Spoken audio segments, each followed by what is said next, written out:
Hello, welcome. You're listening to Season 4 of Narcolepsy Navigators, brought to you by Naps for Life CIC. Narcolepsy Navigators is a podcast for raising awareness of these fascinating illnesses through a deep dive into the lives and individuals living with narcolepsy, idiopathic hypersomnia, and Kleine-Levin Syndrome. I'm Kerly Boga, the founder of Naps for Life CIC, and welcome to our stories. Welcome to Narcolepsy Navigators. I am Kelly, your host. I have narcolepsy type 1. And I'm Sakhara, your co-host, and I have narcolepsy type 1 as well. And I'm Saphronia, and I have Kleine-Levin Syndrome and narcolepsy with Cataplexy. Thank you. Well, that's a very pretty name. I have never heard it before. Sakhara, how was your week? Our weekend was pretty good. Wasn't really long, relaxed pretty much. I did some odd jobs this weekend, babysat, went to a dance show. So it was pretty cool. How about you? Yeah, I was home. I didn't go to church on Saturday. I stayed home. And then in the evening, I've been on Sleepy Conference, so in Seattle, and Fred is there at our booth supporting us and representing us. I was watching online and everything. That's what I was doing, and trying to make connections online, because when you're on there virtually, you can talk to people. So I've been trying to talk to people and see if they want to share their story and things like that. And Saphronia, how was your weekend? It is going. I've been baking in the Texas heat, spending my whole weekend at baseball, but we are on our way home now. We just lost our first game in the bracket. So how many brackets do they have? They had a game Friday and then Saturday, and then the bracket was today. So they lost the first game, so they don't play anymore for today. But if they would have won, they would have played 2 more times for the championship. That's their main sport that they do, is baseball. Yes, my son plays baseball. Okay. I went to a baseball game when I was younger, and I live in Philadelphia, so it was for the Phillies. And I was younger, and I didn't realize that the game was so long. I'm there with my siblings and my father, and we're just like, okay, when is this game going to end? It's like 4 hours. And I realized it's not like basketball or like football. Yeah, it can be exciting, but I guess it just depends. It's definitely a slower pace for sure. Yeah. I can keep up with it. I learned something new today. I didn't know that. I thought it was similar time to football, like a quick game. Oh, no. It's very long. So, Saphronia, did I say it right? Yeah? Okay. So, Saphronia, could you introduce yourself to everybody? If you'd like to tell them your name, what state you're residing in, your age, if you feel comfortable, and what year you were diagnosed. My name is Saphronia Young. I am currently in Texas, about 30 minutes north of Dallas. I am 39 years old, and I was officially diagnosed with KLS in 2016, but I had like ongoing symptoms starting at 2011. And you were also diagnosed with narcolepsy. When did you get that one? I was just diagnosed with narcolepsy probably about 3 years ago. Okay. Oh, wow. Okay, so very recent. Okay. And when did you first start noticing symptoms like of the KLS and narcolepsy? I started getting the symptoms from KLS. I used to be a teacher. I was a former educator. So my very first year of teaching, the end of the school year, I ended up coming down with like flu-like symptoms, and I was just lethargic and sick and brain fog, lots of different things going on, back and forth to the doctor, and they couldn't figure out what was going on with me. I was out of school for like the last couple of weeks of school, and I ended up being hospitalized, and they told me that I ended up having Epstein-Barr virus and the megalovirus together, and that's what they claim was the cause of everything going on. But can you explain to the listeners? They might not know what that is. I really wish I could explain it because I don't really know myself. Just What they told you. I guess it's like similar to the flu, mono, like having a Yeah. kind of similar to that. So that had me out for a while, and I was hospitalized for about 2 weeks. And they were running all different kinds of tests. They thought I had Lyme disease. They went through every single possible thing that you can imagine. I had a spinal tap done and what have you, and Wow. that's all they ended up finding at that point.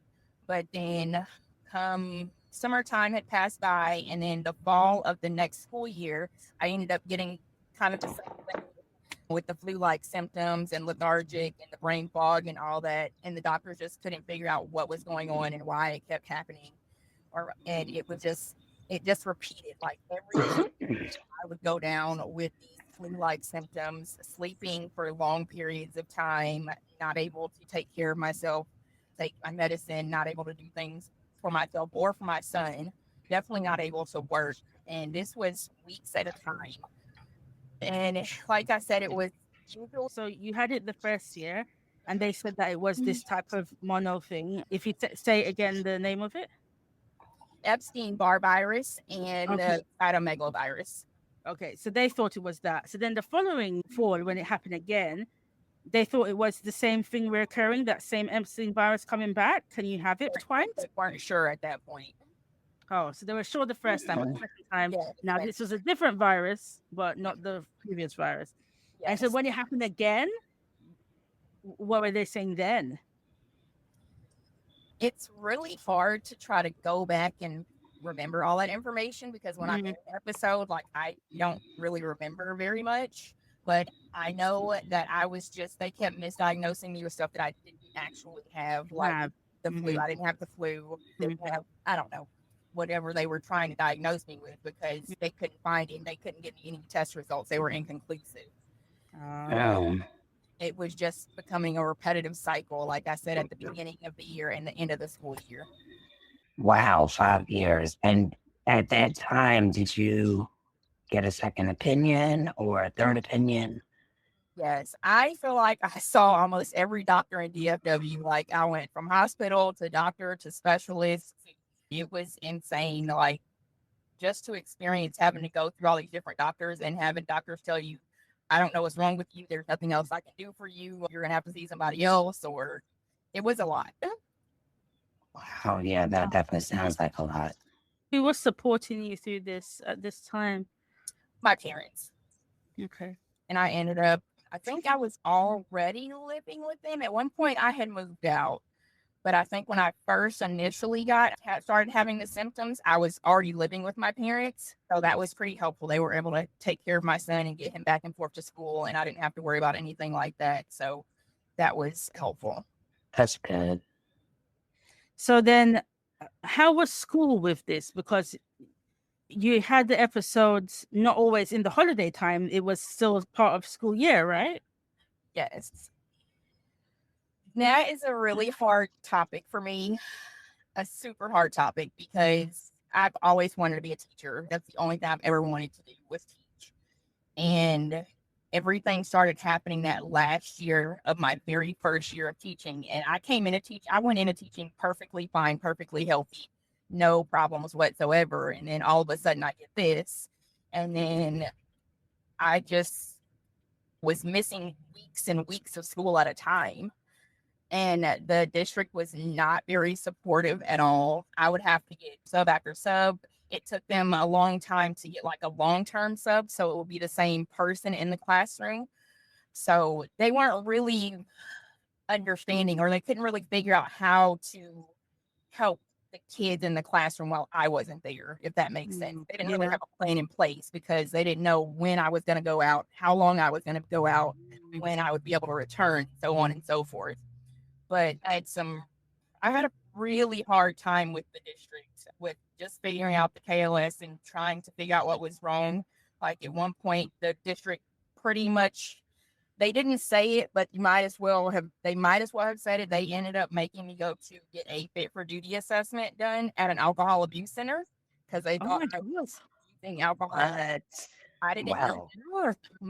My doctor had released me to go back to work But before they would let me accept me back into school, the school told me that I had to get the fit for duty assessment done at the Sante Center. And my doctor told me, "Why are they sending you there? That's an alcohol abuse center." And I had no idea if that's what it was at that point. Oh, But I went and had wow. that done. And after that, they let me go back to school. And then I had another episode or two, and they were pretty much like, everything's fine. You can go back to your classroom when you get better and what have you. And literally, like the next day, the HR calls me and they tell me, "Here's your new campus. You need to report there tomorrow." And I'm like, "Y'all told me I could go back to my own campus, and now y'all are placing me somewhere else, and I have to be there tomorrow." So it was just a lot of moving, trying to stick up for myself, trying to keep a positive spirit about everything. It was just a lot, to the point where I ended up actually resigning in 2022 because it got so bad. Oh, that's Wow. oh. Yes. I know. That must have really sucked for you, especially if you really enjoyed teaching and being an inspiration to the students, you know. That the last year that I was teaching, around 2021, somewhere in there, my biological father passed away. So that caused me to go into an episode, and I couldn't pull it together. So I was having like back-to-back episodes at that time. So I was out of school for a very long time at the beginning of the school year. And towards the end of the year, like around April, I just decided one day I can't do this anymore. It's not good for me. It's not good for my kids. It's not good for the parents. And I called my principal and told her I'm not coming back. I resigned. District was kind of forcing me so many words, but it was definitely a difficult decision. How old are the kids that you used to teach? I started with 4th grade.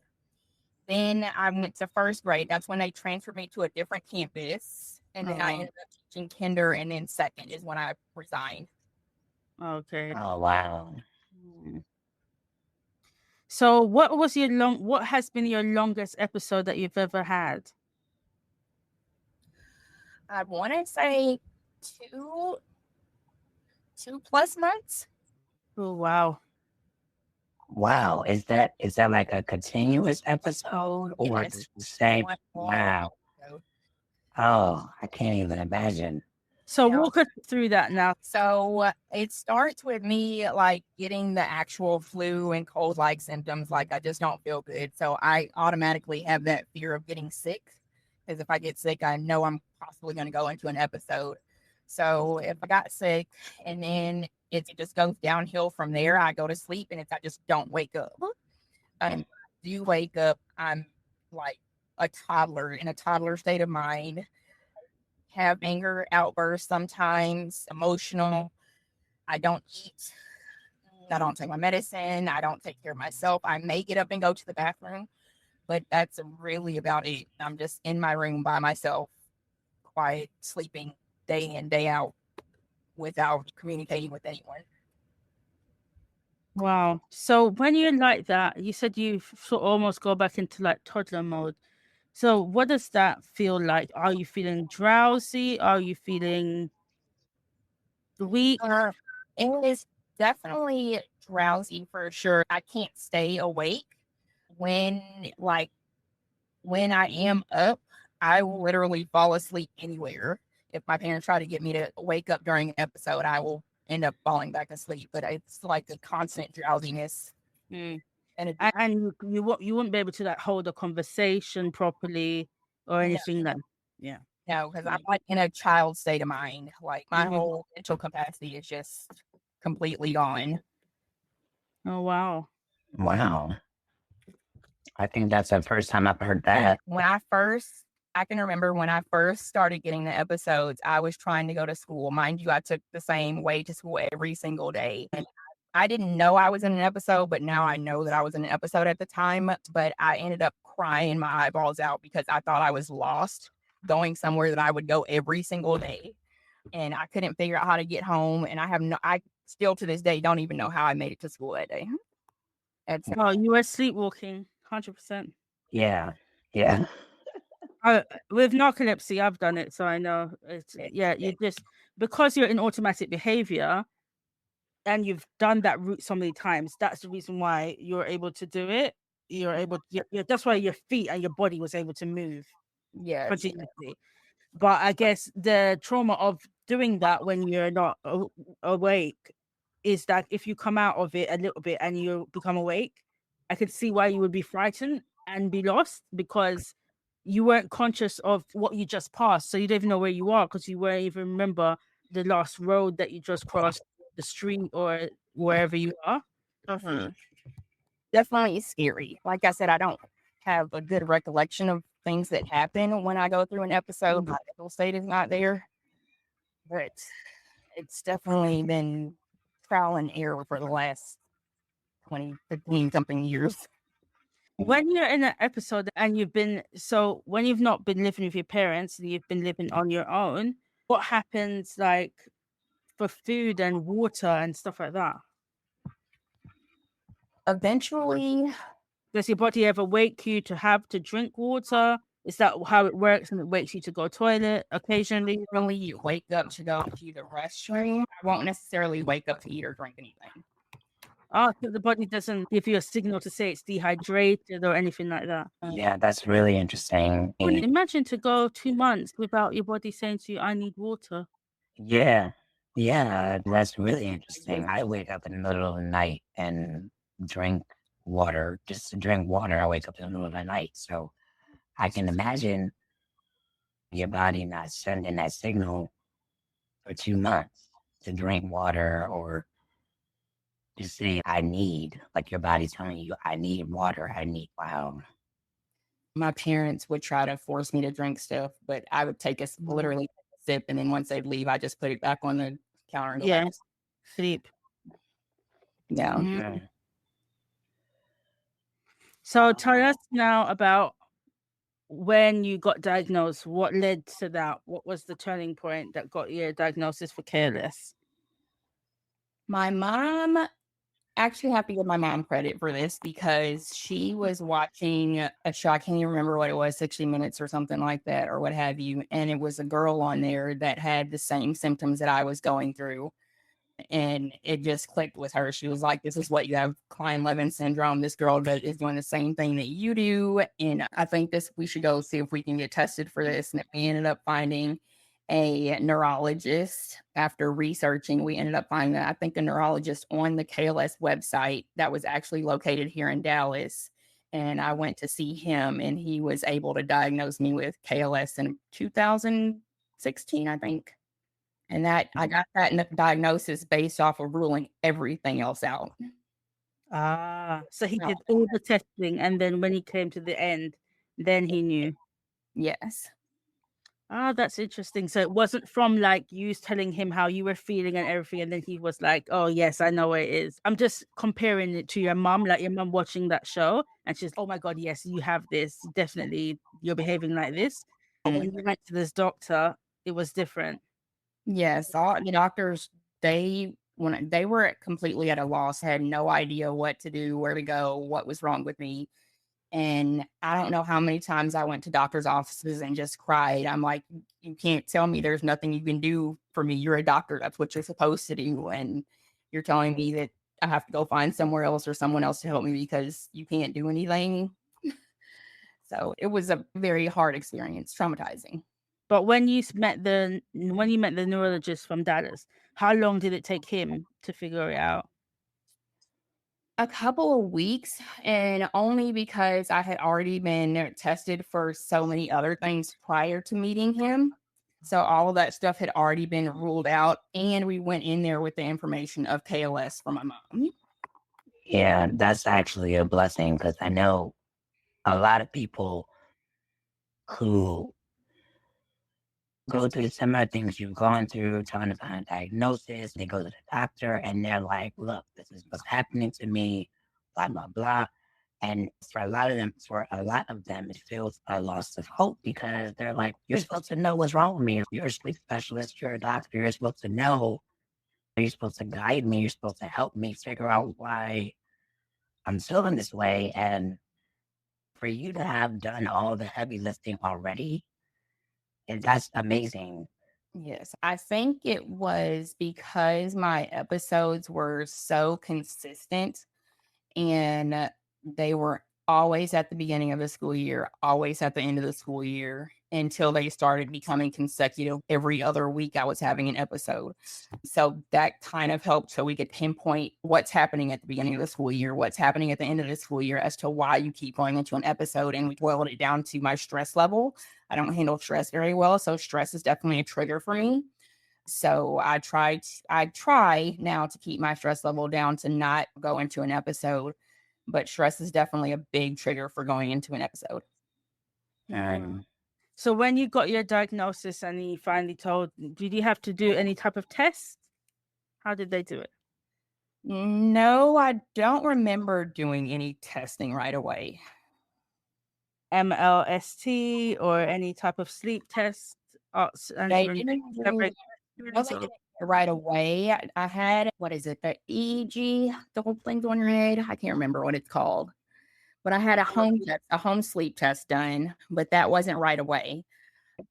But they didn't really do because there's actually no testing for KLS. And like I said, because everything else had already been ruled out, that was the only route left to go.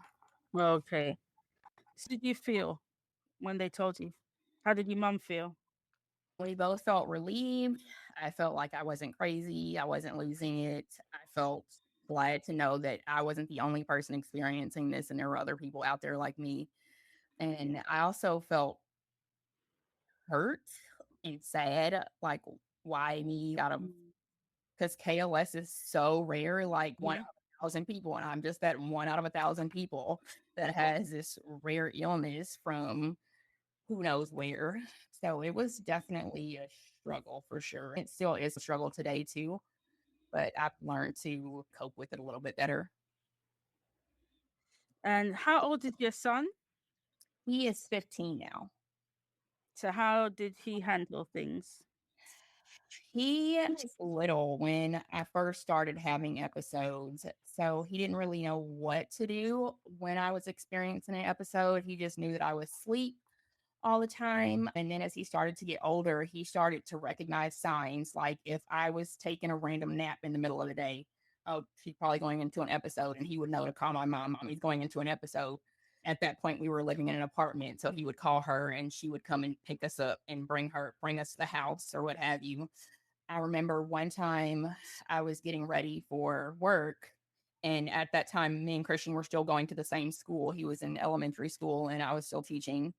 And I was getting ready for work and I got in the shower and I fainted in the shower. And I don't even know why. I don't know how. I don't know what caused it or what have you. But I remember laying on the bathroom floor and Christian just bawling his eyeballs, looking at me, asking me if I was okay. And Oh. I'm so thankful that he is able to recognize the signs and get help. what would you say the KLS episodes and the narcolepsy episodes?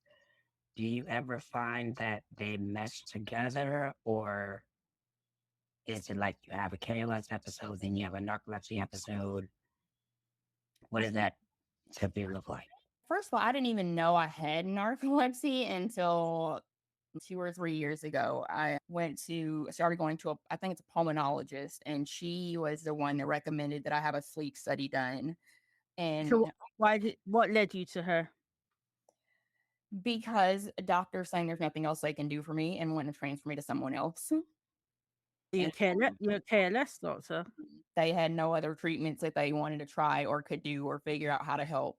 So they would recommend me go see someone else. So, That happens quite often.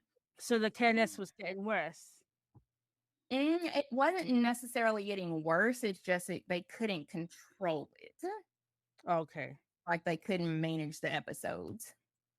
So she ended up requesting a sleep study, and I go in with the mindset that everything's fine. I'm doing what I'm supposed to be doing during a sleep study. And the guys, you're falling asleep like within 5 minutes every time you close your eyes. I'm like, you've got to be kidding. There's no way.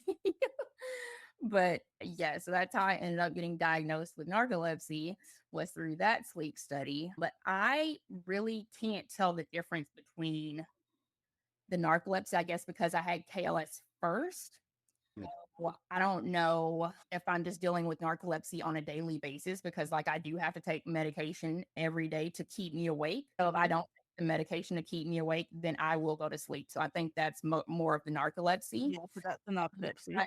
But I don't think they actually like mesh between each other, if that makes sense.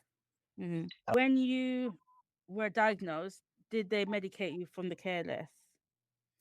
They started me with lithium. I remember lithium being the first thing that they prescribed me, and I think that was one of the things that they had researched. And how did you do with that?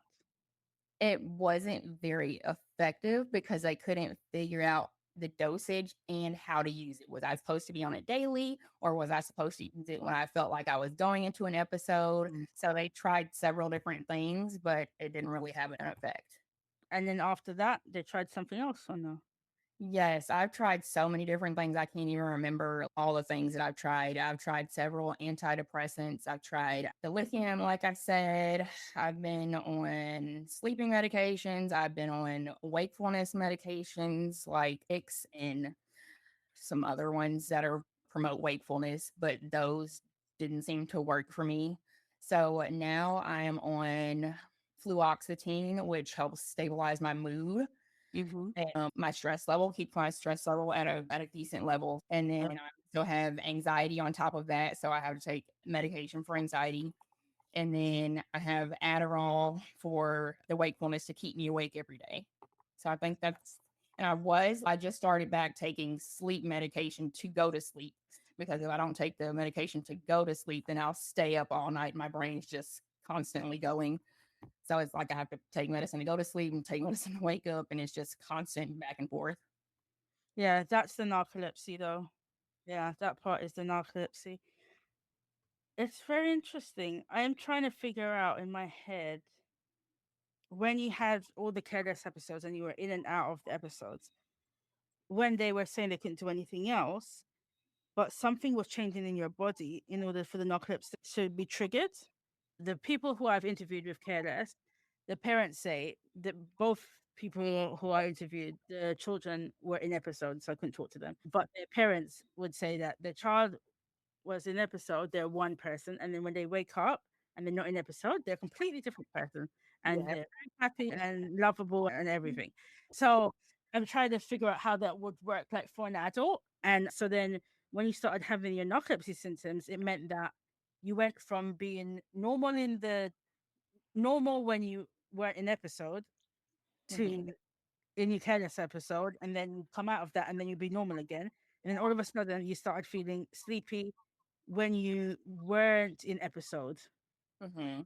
That was the narcolepsy kicking in, where you should have been feeling normal and alert and everything. Then you started feeling sleepy in the daytime when you went in episode. Yes.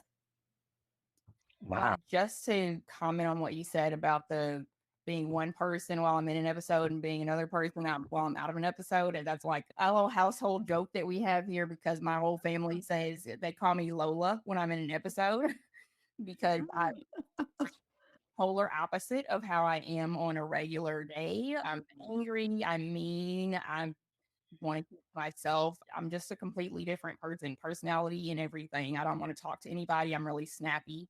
And on a regular day, I'm happy go lucky, doing all the things, trying to get everything done, just busybody, moving all around and what have you. So it's two totally different people. And my dad would always say, "Is Lola back?" Here we go. Oh, So wow. So it's true. So what did the doctor say about this? no one said anything about it. Honestly, most of the doctors that I saw didn't really have anything to say about KLS, let alone knew about it. The majority of the doctors that I went to did not have any idea what KLS was. Wow. Neurologist. Even the neurologist. Oh my God. What? And neurologist, the last doctor that I worked with, I think she was a pulmonologist, the one that did the sleep study for the narcolepsy. She flat out told me, she was like, I just want you to know I've never heard of KLS ever. You're my first patient with this disorder, but I'm going to try to do everything that I can to help you. And she was by far, one of the most helpful doctors trying to reach out and research and do everything that she could to figure out what would be helpful for me. Whereas some of the doctors were just like, I don't know. And move on. You need to go see somebody else. Wow, that is crazy. That's unbelievable. But I It's do got think, so much work to add, even. yeah, it's really sad.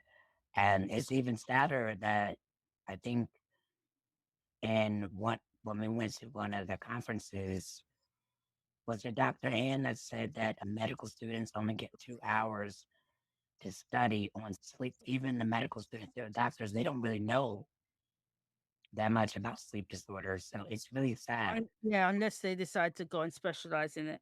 But Yeah. my problem with that is, how do you specialize in something if you don't know about it? Yeah. With medicine, you go to general to learn all the different topics about the body, and then somehow you fall in love, or there's something about one particular organ that excites you, and then that's what makes you want to specialize in that particular organ. If they don't tell you everything about that organ, how will you know that you actually want to specialize in this particular thing? Yeah, I would think that we would have more specialists considering the fact that the sleep disorders that we have are rare and that there's so many different types of sleep disorders out there. And a lot of them are rare. And it's almost like for every sleep disorder, you need a specific specialist for that disorder. We got a lot of work to do. When you got told you had narcolepsy, how did you feel then? I was really shocked. I would always joke around with my dad. I was like, dude, you have narcolepsy. He'd fall asleep just like that all the time throughout the day. I'm like, what is wrong with you? Why are you sleeping? And then here I go, you have narcolepsy. And I'm like, The shock how from you. that and KLS at the same time. That's just so crazy to me. But I was definitely shocked. But like I said, I can see, or like you said, I can see the narcolepsy playing a factor in the daytime sleepiness and constantly being sleepy. If I don't take my medicine in the morning, then it's just a downhill battle. So, speaking of the narcolepsy, so how does the cataplexy, do you have certain cataplexy triggers or how does that play a role? The interesting part about that is I actually found out about the cataplexy part maybe about a couple of weeks ago from my psychiatrist. And because I told her that I wanted to know all of my diagnosis and stuff, and she told me that she had listed me with narcolepsy with cataplexy to where when I fall asleep, I'm just out, just done. And that's pretty much the same way with KLS. When I fall asleep, I'm just out. So you didn't yourself experience any loss of muscle control? No. Maybe you don't remember. Wow. You know, you're probably right. I won't. Wow. If you have cataplexy, girlfriend, you know you have cataplexy. Yes. Let's explore this. Are you someone that's very clumsy? Not typically, no. Okay, good.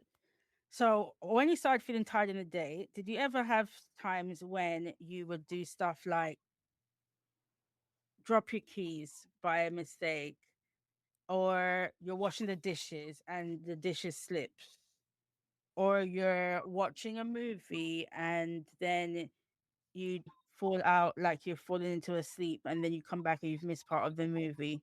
That, yes. Okay, that's cataplexy.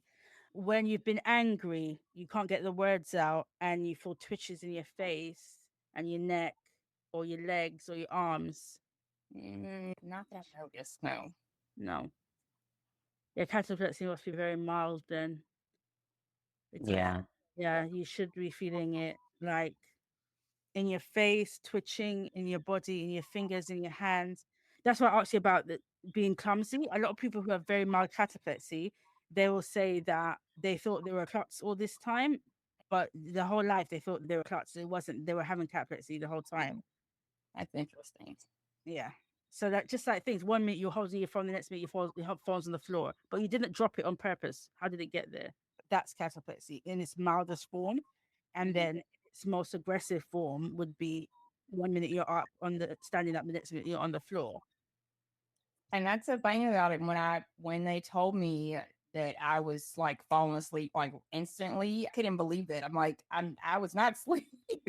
Like I really feel like I was wide awake. And they're like in rapid eye movement, we're in sleep. So what about paralysis and hallucinations? Hallucinations, definitely with the KLS episodes, like 100%. Ah, If Okay. like I will be in the room by myself the majority of the time, and I hear things, I see things. It's so scary. so it's very vivid. Hmm. So then you started having those same things in the daytime with the narcolepsy? Not so much. That's just Ah, much with the KLS. oh, that's nice. You got spared that one, else you'd have it double. Yeah. Yeah, Yeah. we're so lucky you got spared that one. And what about paralysis? No, you're not having paralysis. That's good. What? Oh, This yeah, love is it. No, you got a nice, mild not I know. Like, was gifted with a nice, mild narcolepsy. Some people start off. I always tell people, be careful with narcolepsy. You know, it has a way of surprising you because some people start with narcolepsy and it's very like chill, and they think obviously for them it's not chill, but they think it's bad, but it's actually quite chilled. And then as the years progresses, they start getting the other symptom. Like first they only started up with one symptom. And then as the years progress, they get another symptom of it, another symptom of it, and before you know it, they've got all. And then some people like myself started with everything. So it just depends. Yeah. Because you have KLS, for you, I'm glad that the narcolepsy is not full blown with all the symptoms. Oh, yes, me too. Yeah, because that will be a lot. Yeah. Yeah, because once you said that you were having the vivid dreams and everything in KLS, I was like, oh my god, she's having them in day and night. That's awful. Just No, it was to the point where I was having the hallucinations. Like I really thought I was going crazy. Like I'm losing my mind. This is not okay. I'm seeing stuff, I'm hearing stuff, and nobody's here. Yeah, mm, it's crazy. And it's yeah. just so hard to explain to somebody that doesn't have it. Like, how do you explain what you're going through when I physically can't and don't understand what I'm going through while I'm going through it because I'm not able to comprehend or process that information. And it's just a way that people look at you differently after they've seen you in an episode versus when they went how you normally are. Like for instance, the school counselor, she came up to me one day and she was just, I guess she was trying to get a better understanding, but it used a poor choice of words. She was like, so Mm, when you're in an episode, it's like you're on drugs. And I'm like, no. Well, I didn't say anything at that point, but after I thought about it longer and longer, I'm like, that really hurt. Like, not making this stuff up. And it's just, I don't even know what to say because I had so many things that were said about me and done to me as far as the KLS episodes and people not believing me and what have you. But just trying to keep moving forward with what people saying what they're going to say and me just moving forward. what are you doing for work now? How are you managing with that? Or are you I able to get on disability and things like that to help you? when I before I resigned, I had actually been out of school so long that I was actually paying the district to work for them. So I was having to pay for my insurance because I was no longer getting a check through the district and I needed the insurance to continue to go to the doctors. So that was part of the reason why I resigned is because I was having to pay money to keep my job, which Oh is wow. It's like the opposite of what you'd think would happen. yes. I had ran out of my FMLA, I believe, at that point in time. And then they put me on temporary disability leave, I believe, which is non paid or what have you. And then I resigned in April and I did nothing for a while because I was just so down on myself about not being able to do anything and having to rely on people. And I lost trust just completely. But now I've been working from home as a virtual tutor since October of 2022, and it's been working out Pretty good so far. But I like being at home in my own little space and not having to worry about other people and depend on people and all the things that come with outside work. and it means you can schedule your time and your naps in between. You have control over the timetable almost. Yes. And you found that's been really manageable and working. Yes. That's good. I'm glad you were able to go back into teaching. Both my parents are teachers, retired teachers. So I know that I always say there are teachers and there's teachers. There are people who are gifted to do it and it was their calling. And there's some people who should never have been in teaching in the first place.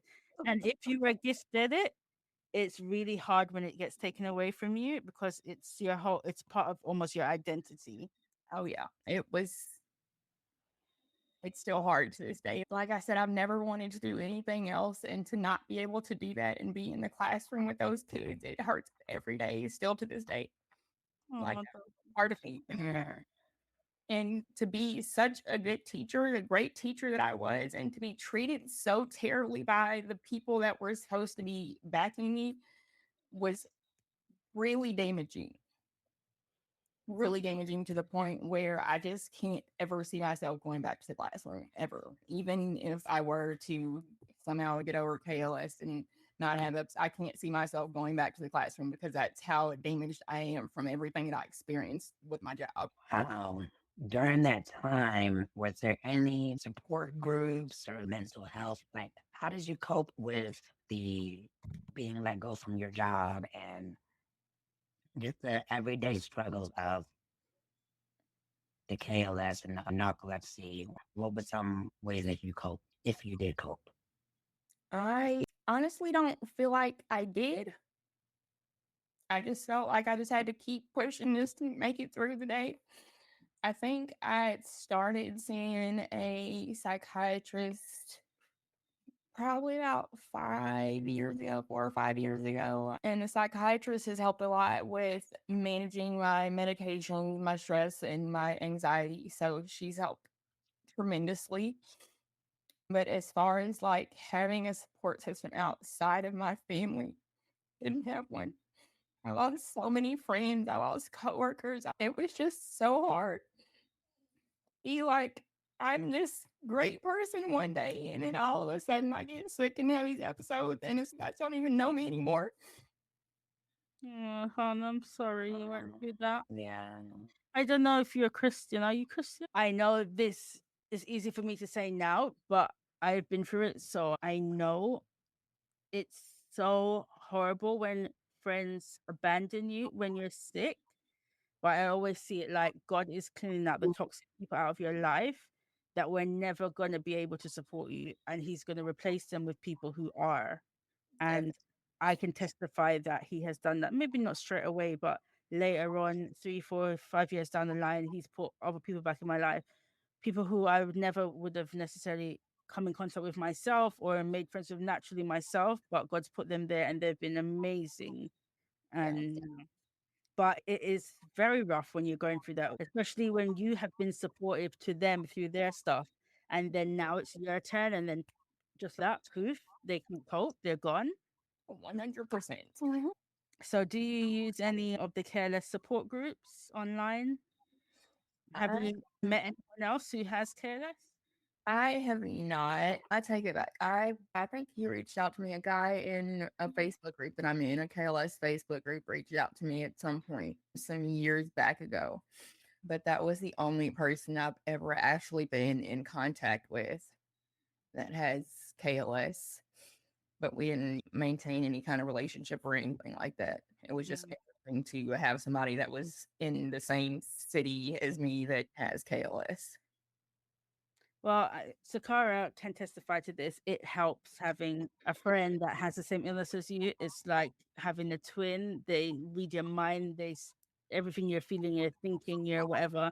They know it. They're going through it exactly the same as you, and it really helps.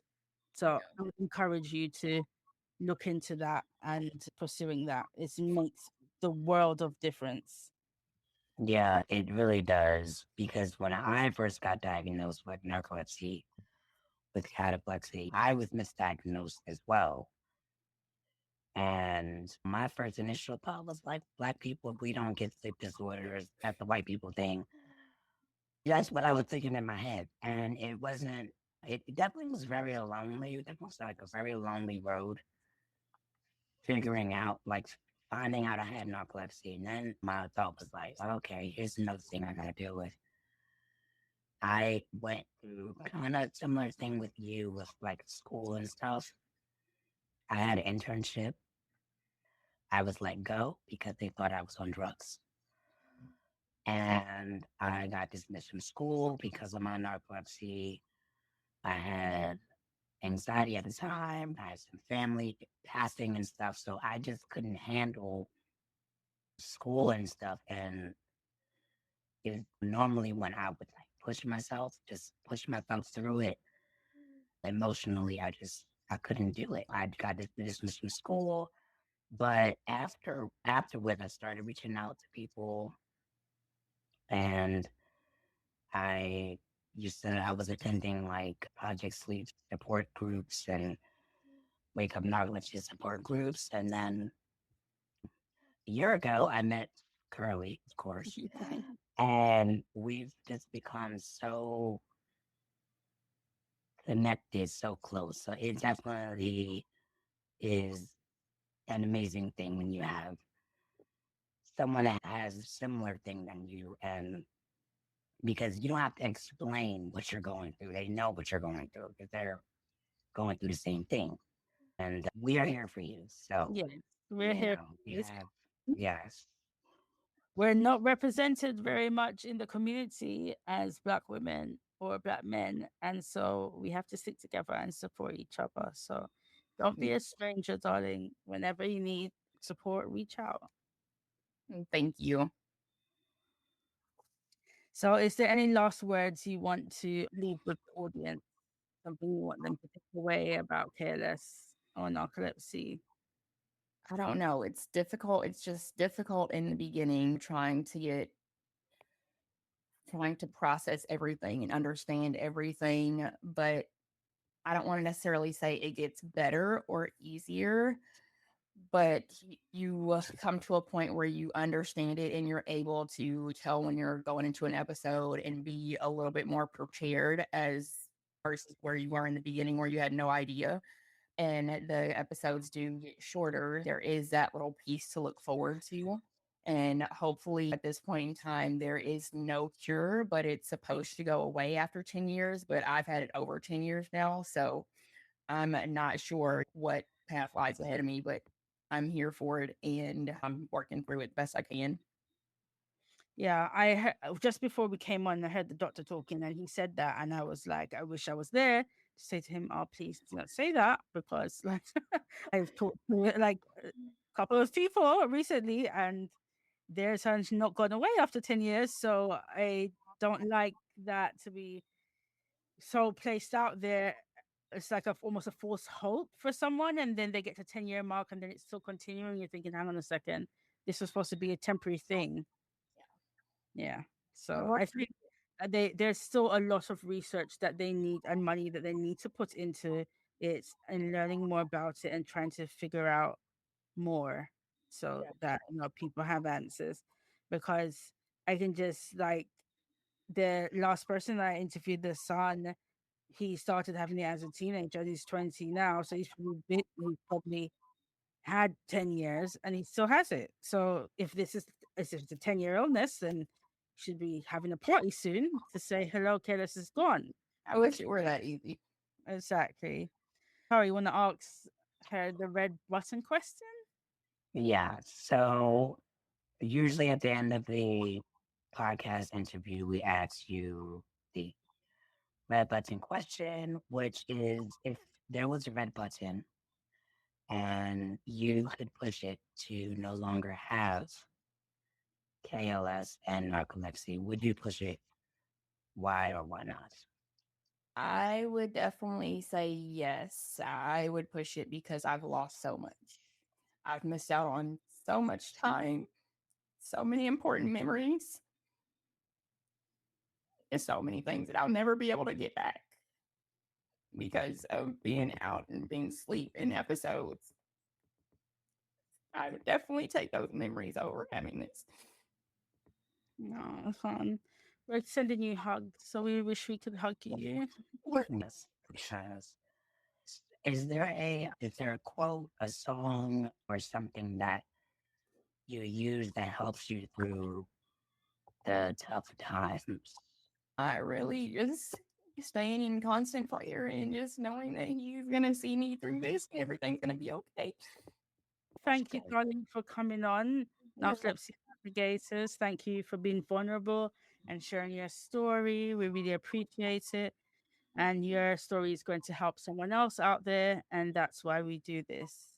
So we usually end with saying happy napping, everyone.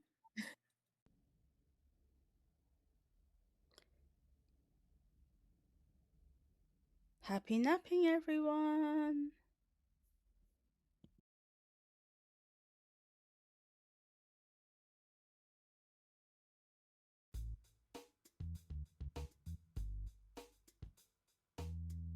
Narcolepsy Navigators is produced by a team of volunteers working for the Naps for Life CIC, which is a non-profit group dedicated to improving the lives of people with sleep disorders through community action. You can help grow our podcast and join our sleep disorder support group by visiting the website www.napsforlife.com. If you or someone you know has a sleep disorder and would like to share your story on Narcolepsy Navigators, please email us at narcolepsynavigators@gmail.com. You can also support us by donating at the website. Happy napping, everyone.